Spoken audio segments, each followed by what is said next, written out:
Hello, viewers and subscribers. Welcome to Blackford's Art of Learning.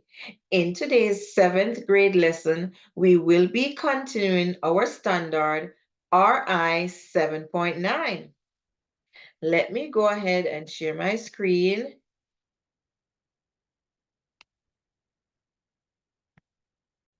So welcome to middle school. We will continue to follow our learning pathway. And today's quote is, "The beautiful thing about learning is that nobody can take it away from you," by B.B. King. Right? So our standard RI 7.9 analyze how two or more authors writing about the same topic share their presentations of key information by emphasizing different evidence or advancing different interpretations of facts. So let us continue our video from the previous lesson. Are offered to So support that idea. 4. Meriwether I Lewis know and we William stopped at Clark the led the practice first U.S. section. As you read your first text, go through the 8 steps that we just talked about. Jot down notes in the margins or a separate sheet of paper. Then repeat the process when you look at the second text. All right, so let's practice. The Battle of Gettysburg, which was fought over 3 days on July 1st through the 3rd of 1863, was the turning point of the Civil War that led to ultimate Confederate defeat. First, it was a great victory for the Union Army, the Pontotoc, which had been struggling to gain military success for nearly 2 years. Second, the fight at Gettysburg, Pennsylvania, foiled the Confederate General Robert E. Lee's plans to invade the North. Lee was forced to retreat back into Virginia after the battle. He never again led his army into the North. Third, the Confederate Army suffered over 28,000 casualties, including more than 3,900 killed and over 18,000 wounded. While the Union casualty numbers were nearly as high, the Confederacy lacked the manpower to replace its lost soldiers, and its army continued a steady decline from which it could not recover. Now, what is its topic? Is it talking about the Battle of Gettysburg? What does it say about Gettysburg? Is it trying to persuade readers that Gettysburg was the turning point of the Civil War? What reasons and evidence are offered to support that idea? The author says that Gettysburg was a victory for the Union, foiled the Confederate plan of invasion, and led to a decline in the Confederate Army. The author offers some facts about the battle and statistics about casualties as evidence to support her point. Do we know what the word casualties mean? That's a question you can ask. Then ask yourself some other questions. Does the argument seem clear and logical? Are the reasons and evidence convincing? Why or why not? Congratulations! You've just analyzed a text. Now we're going to analyze and compare facts and fiction. Journey to the Pacific by Rita Hay. In 1804, Meriwether Lewis and William Clark led the first U.S. expedition to the Pacific coast of North America. Sent by President Thomas Jefferson to chart a route through unexplored regions of the country, the team of explorers recorded the wide variety of plants, animals, and geography that they saw in the wilderness. The expedition journeyed along rivers, over mountains, and through valleys for over a year, encountering hostile tribes, inclement weather, and challenging terrain. On November 7, 1805, the Corps of Discovery thought they had finally found the Pacific Ocean, but they were mistaken. The wide expanse of open water turned out to be the estuary or mouth of the Columbia River. With the help of native guides and determined companions, however, the team finally succeeded. The expedition reached the Pacific Ocean on November 15, 1805. a long, hard winter and a return journey before them. But the first half of their mission had been accomplished. What characteristics of historical account are present in this passage? So let's take a moment to think.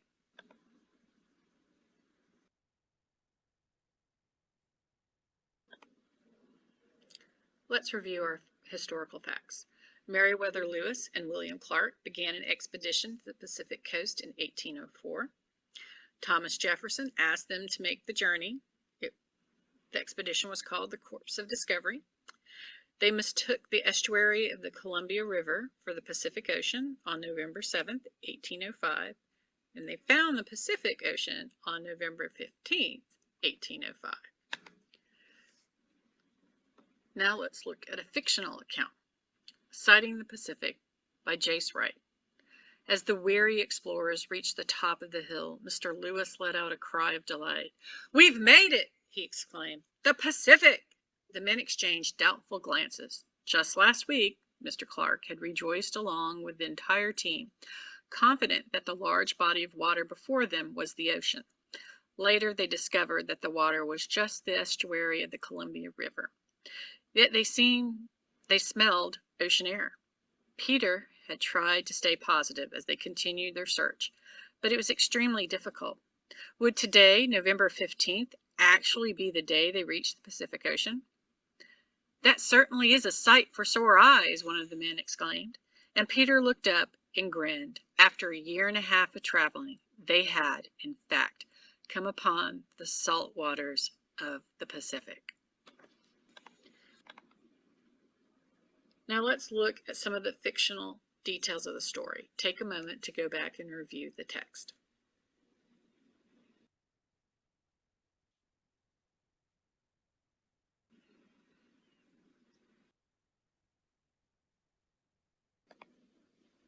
So let's review some fictional facts. We got to hear Peter's thoughts and feelings. As a reader, we know what he's thinking and feeling. We know what the other man is saying because he speaks aloud. The words spoken by Lewis and the men's doubtful glances. We have just compared two texts about the exploration with Lewis and Clark. One with facts and one is fiction. Next, we're going to look at nonfiction. All right, boys and girls, I hope you have listened to the video. We'll continue this video in our next lesson. So it's time for you to share out what you have learned from the video. Okay, you can pause the video and we'll share out our answers. Okay, boys and girls. So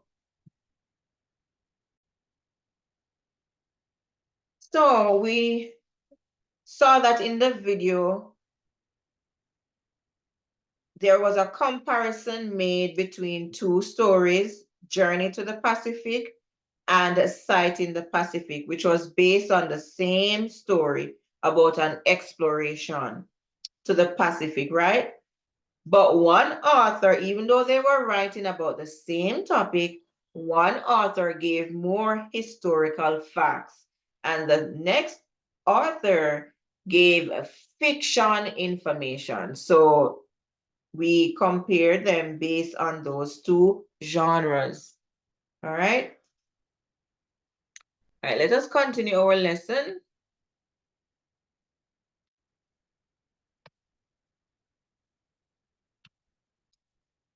All right. So we're going to learn more about comparing two stories about the same topic.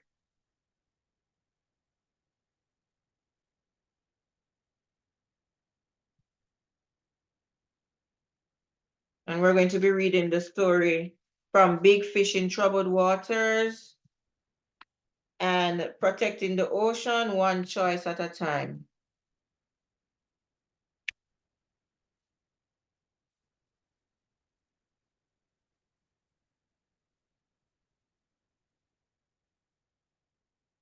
All right, so it says, read both scientific articles about endangered fish. then answer the question that follows. From Big Fish in Troubled Waters by Stephen Orns, Science New for Kids. You may have heard the popular saying, there are always more fish in the sea. But as a number of new studies show, the truth of that statement depends on the kind of fish. Fish populations are changing and not necessarily for the better. Consider the case of big predatory fish. These giants, like sharks and cod, devour other smaller fish. Big fish are an important part of the marine ecosystem, which includes the ocean and all the things living in it, because they keep down the numbers of smaller fish. Without fish that eat other fish, populations of smaller swimmers could swell. More of these smaller fish would devour more plants, leaving less vegetation for other organisms or for future fish. As fierce and ferocious as predators can be, they are no match for fishing technology. Many people love to eat predatory fish like sharks, cod, and tuna. According to two new large studies, these giant predators are becoming scarce. One study shows how the populations are decreasing. The other shows how fishing hauls or the amount of fish caught have changed. Together, the studies suggest that overfishing threatens the creatures near the top of the marine food chain. In one study, Willy Christensen and his colleagues looked at 200 past studies of marine life to learn how fish populations have changed over time. Christensen is a fisheries expert at the University of British Columbia in Vancouver. The oldest studies his team looked at dated to 1880. The most recent were published in 2007. In these 200 studies, researchers counted and described all the different types of life in small oceanic ecosystems. Christensen presented the team's findings in February at the 2011 meeting of the American Association for the Advancement of Science in Washington, D.C. He reported that between 1910 and 1970, the number of big predators decreased slowly. In 1970, their population really started to drop. Around that time, fishing ships began using new tools that led to catching more fish. The numbers have been falling quickly ever since. Now, the number of these big fish in the ocean is very low. Christensen reported that today there is only about one-third as many of the large fish-eating fish as there was in 1910. That means for every three you might have found in 1910, now you would only find one.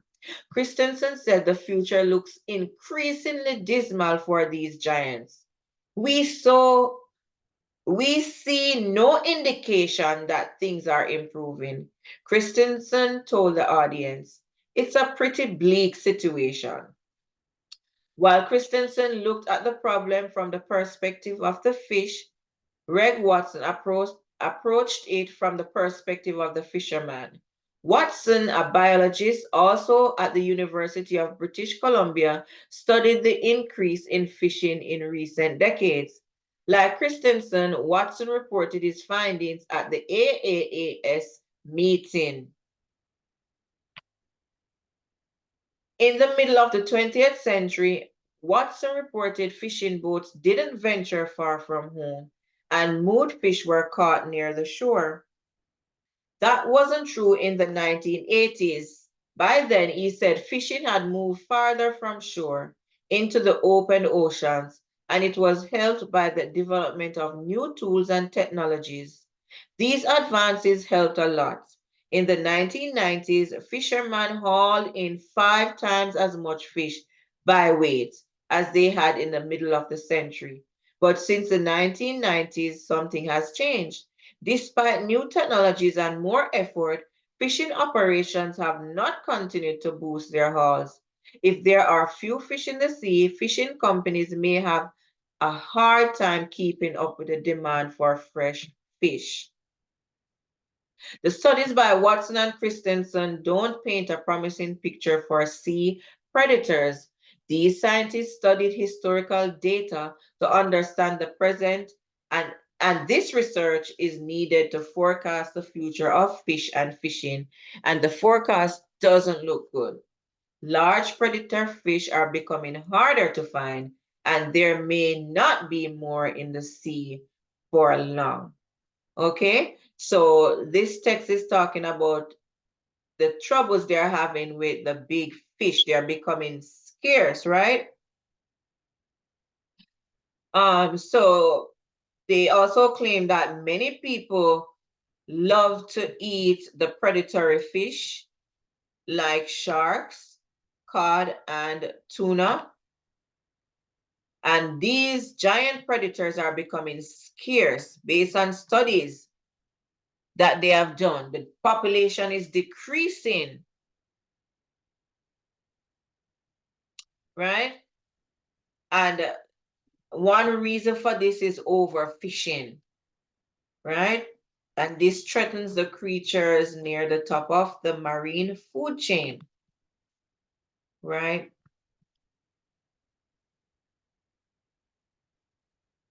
All right, so let's look at Protecting the Oceans, One Choice at a Time by Oscar Seaver. When the U.S. Department of Agriculture, USDA, introduced new dietary guidelines in 2010, one of its key recommendations was to eat seafood twice a week. Seafood is higher in protein and lower in fat than other animal proteins. Also, many fish and shellfish are rich in omega-3 fatty acids. Omega-3s have been shown to have many health benefits, including the support of heart health. If all Americans were to follow these recommendations, however, consumption of seafood in the United States would double, right? While this would be great for people's health, it could pose a problem for the world's ocean. Current fishing practices are already reducing the population of many seafood species to the point of collapse. If we want to have access to seafood well in the future, we must take steps to preserve and renew the ocean's bounty and encourage others around the world to do the same. Action from world governments will be vital to sustain seafood populations in the oceans that cover 3/4 of Earth's surface. But there is something you can do as an individual too. You can exercise the power of your fork and avoid eating seafood with populations that have become endangered. When choosing which seafood to buy and eat, there are two important factors to consider: the species of fish and where it was caught. The bluefin tuna is critically endangered and has been overfished all over the world, largely due to its popularity as a sushi fish. The huge fish, which can grow to be 10 feet long and weigh 1,400 pounds, is popular with fishermen. Just one fish can be sold for up to $100. But if enough people avoid this fish, the demand would go down. Fishermen wouldn't have as much reason to catch them. Tuna fans can still feed their cravings by choosing more abundant big eye or yellowfin tuna. The Atlantic halibut is another large fish, which can grow to be 9 feet long and 1,000 pounds. It is particularly vulnerable to overfishing due to its long lifespan. It can live to be 50 years old and it doesn't reach reproductive maturity until it is between 10 and 14. Halibut, halibut caught before they reach maturity never get a chance to reproduce, damaging the entire population. The United States has banned Atlantic halibut fishing in its waters. However, it cannot regulate fishing practices on the high seas. The large areas of ocean outside of any individual country's control. Luckily, there's a good alternative to Atlantic halibut. It's relative to Pacific halibuts. For those who like eating lobster, paying attention to where it comes from can protect some lobster populations. Spiny lobsters from the Caribbean and South America are threatened, but spiny lobsters population in Florida, California, and Mexico's Baja California are still in good shape. Your local seafood market should be able to tell you where its seafood comes from. If they cannot, consider a surer option, such as an American lobster from Maine. If this all sounds a bit complicated, don't worry. There is information available on which to base your seafood eating decisions. The Monterey Bay Aquarium, one of the top aquariums in the country, maintains a complete, easily printable buyer's guide. This list tells you which seafood species from which source are the best choices, which are alternatives to consider, and which species you, the consumer, should avoid. By paying a little attention to the seafood you're eating, you can avoid contributing to the problems faced by endangered fish species. Change won't happen overnight, but every choice you make can help protect an ocean ecosystem near you.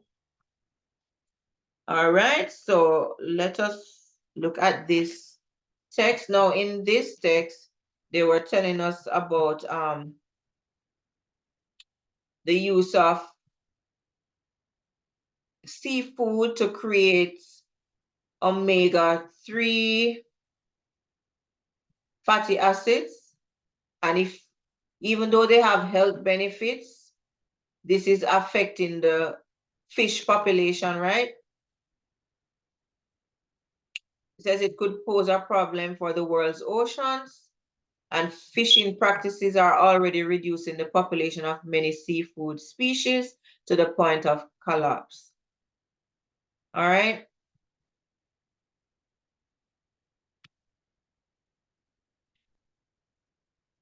And they're saying when we're choosing seafood to buy and eat, there are two important factors to consider: the species of fish and where it is caught, right? Because in some areas have already been overfished, right? And are critically endangered. Right, let's go to our questions. Number one, which of the following best sums up how the focus of big fish in troubled waters differs from protecting the ocean? One choice at a time. So remember, we're using a process of elimination, okay, to select our answer. So A, the first article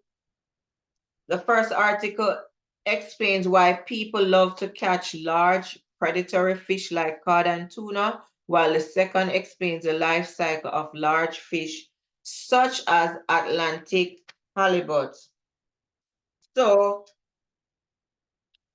choice A is incorrect. It makes accurate statements but does not sum up how the article's focus differs, right? That's not how they differ. B, the first article explains why predatory fish are important to the ocean ecosystem, while the second explains where to find information about fish that are rich in omega-3s. So choice B is also incorrect. The second article does not explain where to find information about fish that are rich in omega-3s. Remember, no mention was made of this in the first reading.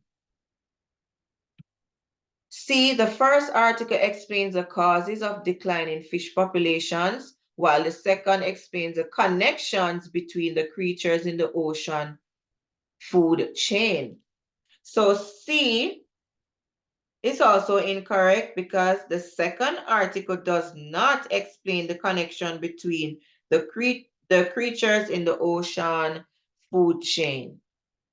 So obviously D is the most suitable answer. The first article explains that overfishing is threatening some fish populations, while the second explains how to save some fish species by making careful decisions about meals. Yes. Number 2, which of the following pieces of key information is used in both articles? So let us look at A. Spiny lobsters from the Caribbean and South America are endangered. Do you think that one is the most suitable answer? So choice A is incorrect because the first article makes no mention of spiny lobster population. So this one is out. This was not mentioned in the first article. B, fish populations are changing or decreasing, leaving some species at risk. So choice B looks like it could be a possible answer because both articles discusses the change in fish population. So both speak about the changing or decreasing of these species. Okay, so that could be an answer. Let's go to C. An increase in smaller fish means a decrease in the food supply for predatory fish. So choice C is a false statement. An increase in smaller fish would increase the food supply for predatory fish. D, the health benefits of eating fish and shellfish is creating a high demand for them. So choice D is incorrect because only the second article discusses the health benefits of eating fish. Okay.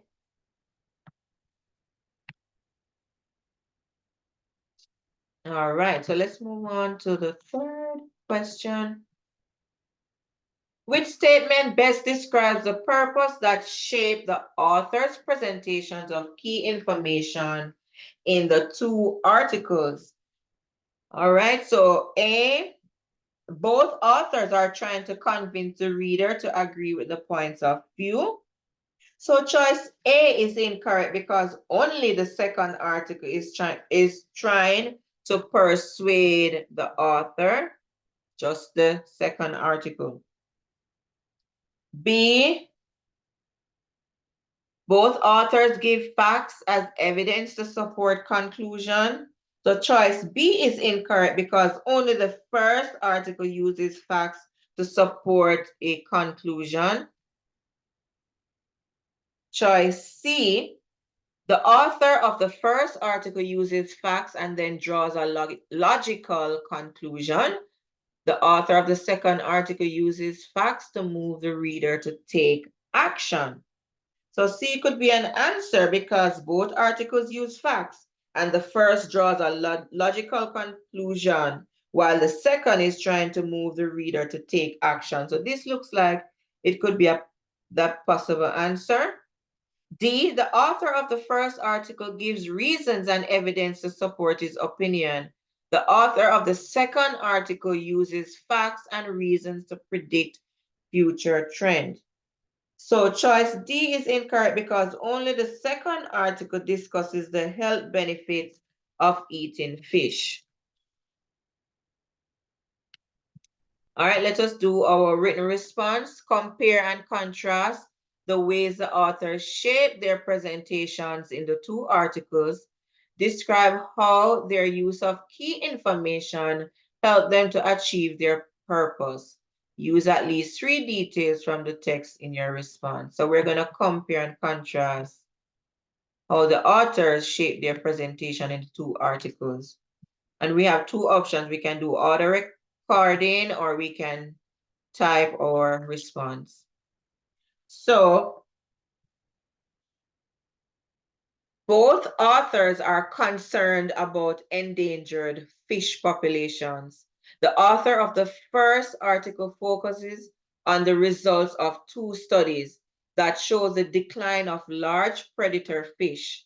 In the second article, the author focuses on endangered food fish, including predator fish, to tell how people can avoid adding to the problem by making wise seafood choices. The focus on scientific studies in the first article makes the author's presentation more factual.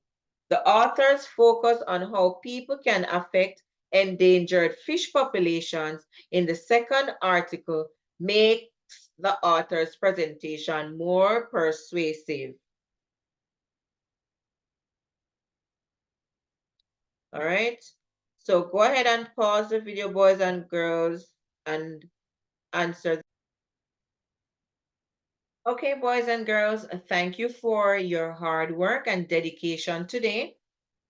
Now we're going to continue with small groups, and you're going to work on the story Buffalo Soldiers, and you're going to compare it to a similar version. Okay. So Buffalo Soldiers.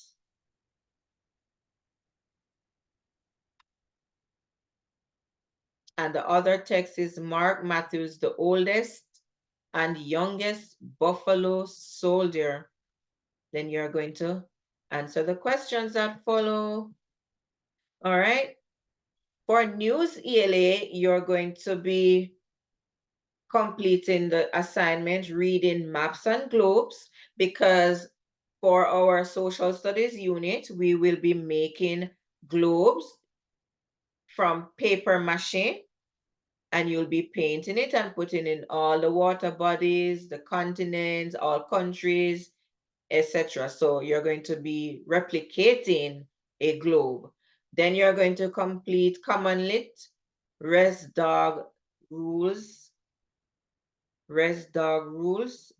You're going to complete this online and submit it to me. You'll complete your Nearpod, then do your chapter book, Other Side of the Sky, chapter 8. And remember, any new words that you have learned today, you can write the vocabulary, write the word down and its meaning, and complete your My Book of Words. You can use a hard copy of the book, or you can use this online version, okay? So please remember the rules of small group. While I'm at my table, you do not interrupt the teacher. You work quietly in your small groups. Remember to use this cooperative learning strategy during your group work. Complete your reflection and feedback. So thank you everyone for tuning in today. Please remember to like, share, comment, subscribe. Once again, everyone, please remember to like, share, comment, and subscribe. Please be on the lookout for other videos. Thank you for watching. See you later.